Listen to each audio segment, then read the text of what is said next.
சட்டை போடாம வெளியே போக முடியும், ஒரு பொண்ணுனால சட்டை போடாம வெளியே போக முடியுமா? என்ன ஒரு புத்திசாலித்தனமான ஒரு கருத்து பாருங்க. முடியாது இல்ல. அப்புறம் எப்படி சொல்றீங்க ஆணும் பெண்ணும் சமம், ஆணும் பெண்ணும் சமம்னு எப்படி நீங்க சொல்றீங்கன்னு ஒரு பிற்போக்குத்தனமான கேள்வியில வந்து நிறுத்துவாங்க. இந்த கேள்விக்கு நிறைய பேர்கிட்ட பதிலே இருக்காது. இந்த கேள்வியை பார்த்து நமக்கு கோபம் வரலாம், ஆனா இந்த கேள்விக்கு பதிலே இருக்காது. இந்த இடத்துல நான் என்னுடைய பதில சொல்றேன்.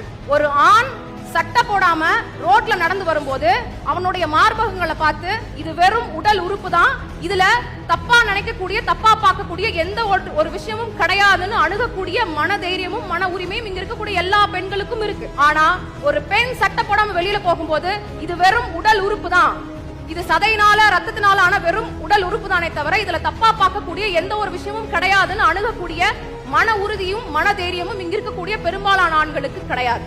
அதுதான் உண்மையே தவிர இங்க யாருடைய உடல் அமைப்பை பொறுத்தும் யாருடைய உடல் பாகங்களை பொறுத்தும் யார் என்ன மாதிரி ட்ரெஸ்ஸஸ் போடுறாங்கறத பொறுத்து இங்க குற்றம் நடக்கிறது கிடையாது. பேசிட்டாங்களா?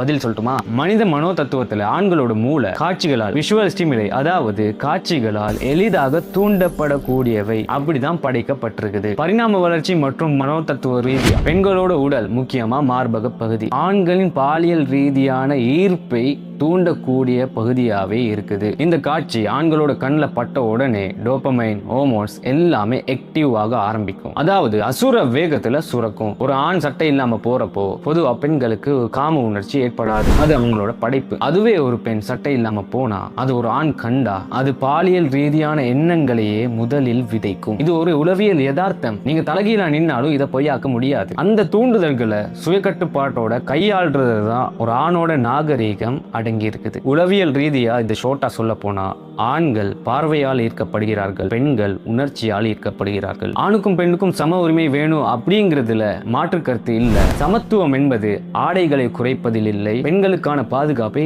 அதிகரிப்பதிலே இருக்கிறது. இயற்கையிலேயே ஒரு மாறுபட்ட ஒரு அங்கத்தை இருப்பாளருக்கும் சமமாக ஒப்பிடுறதே முதன்மையான தர்க்கப்பிழை. இந்த உலகத்துல கோபத்தால் எப்படி குற்றங்கள் நடக்குதோ அதே மாதிரி காமத்தாலும் குற்றங்கள் நடந்துகிட்டே தான் இருக்குது. தப்பு செய்யறவனும் குற்றவாளி, தப்பு செய்ய தூண்டுறவனும் குற்றவாளி. சோ அதனால பூனையை விரட்டி இருக்கிறத விட மீனை பாதுகாப்பா வைக்கிறது சிறந்தது. புரிஞ்சு